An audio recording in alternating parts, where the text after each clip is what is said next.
Netflix's two-part crime thriller series is so good. You can rewatch it multiple times. There are some excellent crime thriller shows on Netflix, and the platform is host to some of the greatest long-running crime TV series with a tried and tested formula. However, Netflix has not fared so well with experimental shows, and while many great ideas have been seen on the streaming platform, it often cancels promising series. The most tragic of these is undoubtedly Mindhunter. Mindhunter is based on the memoir of the same name by the legendary criminal profiler John Douglas and the Emmy Award-winning filmmaker and journalist Mark Olshaker. The show instantly stood out from other crime thrillers for its unusual approach to the subject matter, but Mindhunter was cancelled for budgetary reasons just as it was set to expand its world. There are very few detective shows like Mindhunter, as the series rewrote the rules for TV crime thrillers. Rather than follow a highly skilled investigative team, as they solve a crime, Mindhunter took a new approach. The show was set during the 1970s, when criminal psychology was a virtually unknown concept,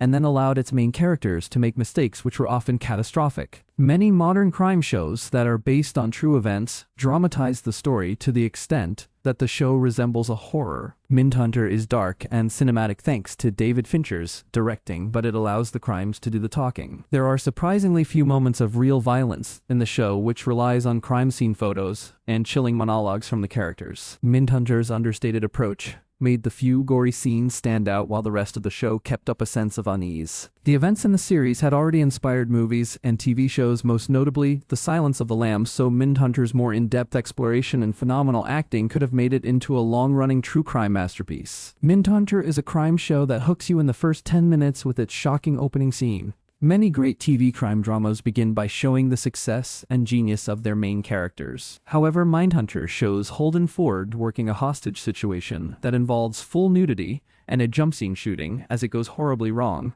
despite his expertise. The show does not let up with gory crime scene photos and an unforgettable monologue from Cameron Britton as Ed Kemper, the co-ed killer, as he describes a sexual act with a severed head. However, Mindhunter's creepiest character is not a serial killer, as the show explores other crimes, including grooming behavior that was not taken seriously at the time.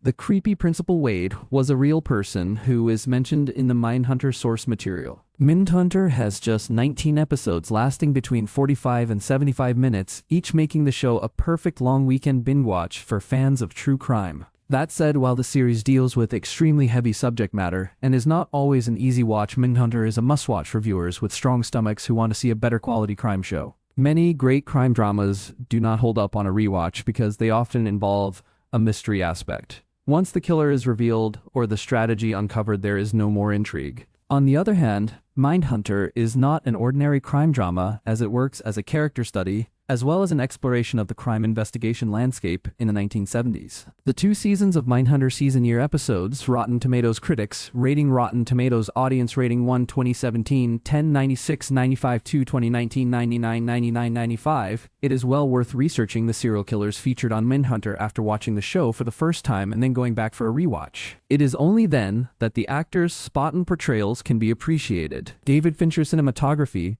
is also worth appreciating again, and after the shock factor of the original story, a rewatch reveals just how perfect Mindhunter really was.